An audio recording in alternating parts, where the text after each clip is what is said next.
Saudara-saudara yang dikasihi Tuhan, berjumpa kembali dengan renungan mingguan yang edisi yang ke-77.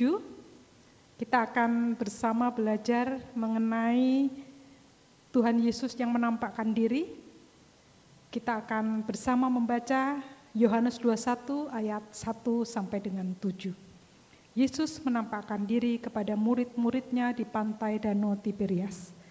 Kemudian Yesus menampakkan diri lagi kepada murid-muridnya di pantai Danau Tiberias, dan ia menampakkan diri sebagai berikut.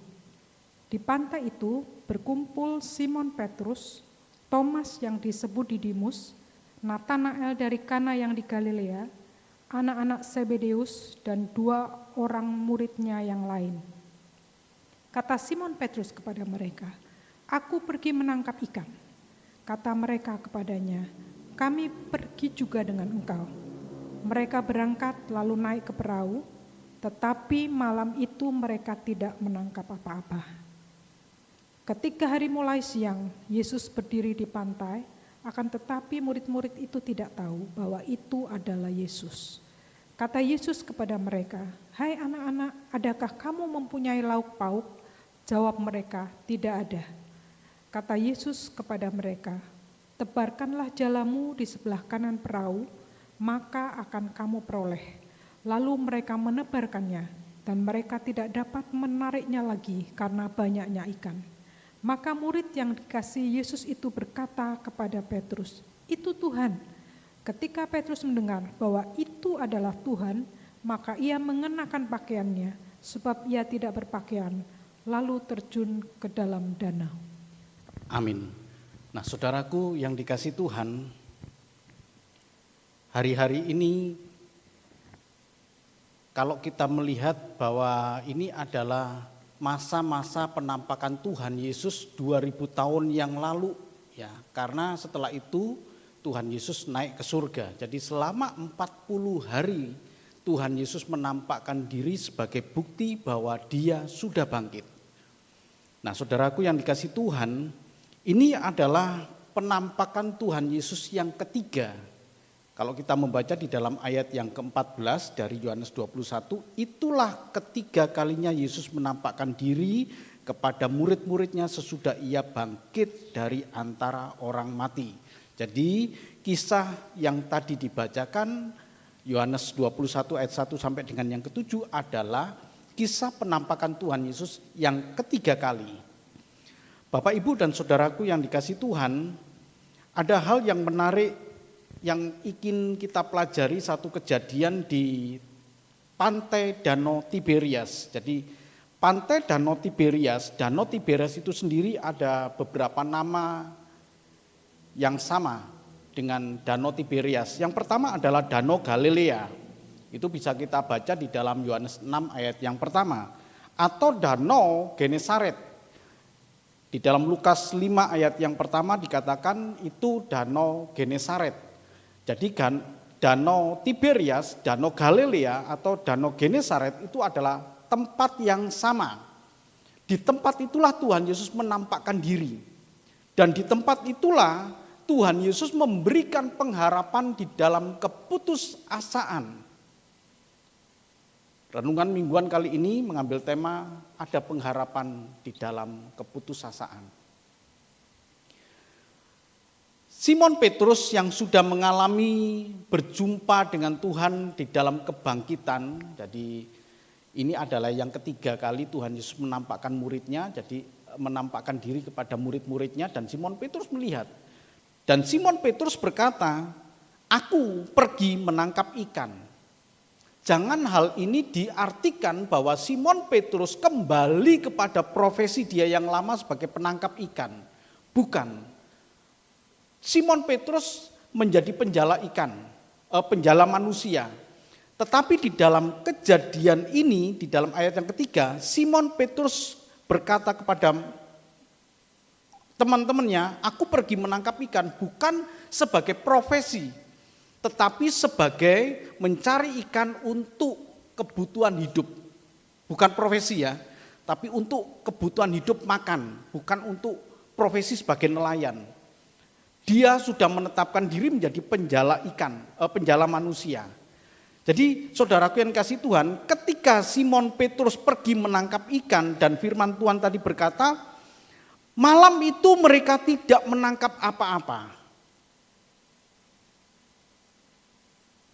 Ketika hari mulai siang, Yesus kemudian berdiri di pantai, tetapi murid-murid tidak tahu bahwa itu Yesus.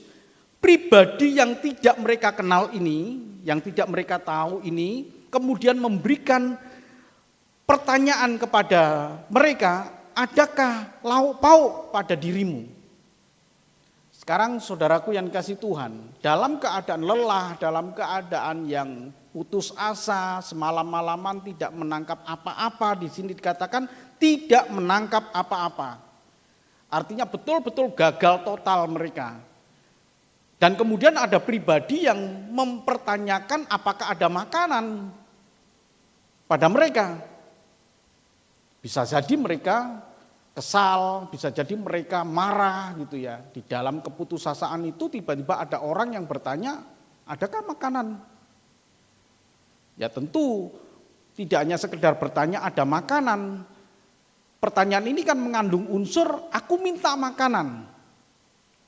Aku minta makanan. Sementara mereka sudah lelah tidak mendapatkan apa-apa. Nah, saudaraku yang kasih Tuhan, hal ini bisa terjadi dalam kehidupan kita ketika kita meresponi kegagalan-kegagalan dalam hidup kita ini yang membuat kita putus asa. Tetapi Petrus kemudian menjawab tidak ada. Bukan dalam bentuk kemarahan, bukan dalam bentuk kekecewaan. Apakah kamu tidak melihat bahwa saya tidak punya apa-apa? Apakah kamu tidak melihat saya gagal? Tapi dia katakan tidak ada. Pengharapan yang Tuhan Yesus berikan kepada murid-murid ketika gagal adalah demikian. Tebarkanlah jalamu di sebelah kanan perahu, maka kamu peroleh. Ya, maka akan kamu peroleh. Lalu mereka menebarkannya dan mereka tidak dapat menariknya lagi karena banyaknya ikan. Di dalam keputusasaan, di dalam kegagalan itu Tuhan ingin mengajar kita untuk tetap memberi hormat kepada Tuhan. Perintah menebarkan jala menunjukkan bahwa mereka harus melakukan apa yang Tuhan inginkan. Bapak Ibu Saudaraku yang dikasih Tuhan, dalam kegagalan, dalam keputusasaan, dalam keadaan yang membuat kita marah gitu ya. Kalau ini kita biarkan, jangan pernah mengharapkan berkat Tuhan.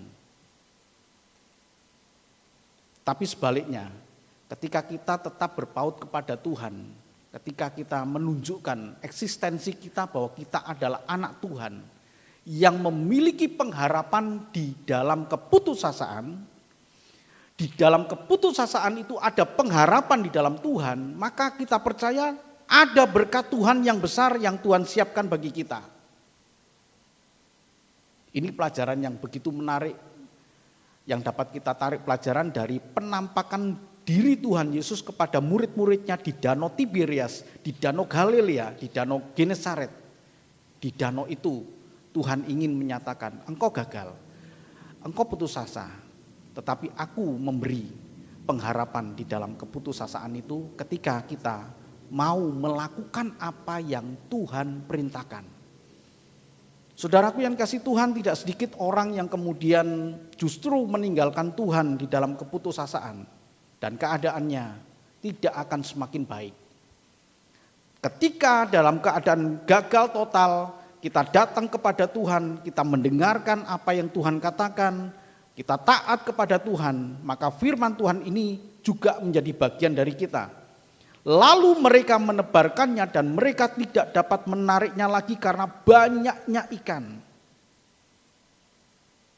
Saudaraku yang kasih Tuhan, keputusasaan, kegagalan, kesukaran-kesukaran hidup bukanlah satu tempat atau keadaan yang membawa kita semakin jauh dari Tuhan. Justru di situ, Tuhan ada di situ. Tuhan memberikan kepada kita pengharapan di dalam kesukaran hidup kita. Tuhan memberkati. Amin.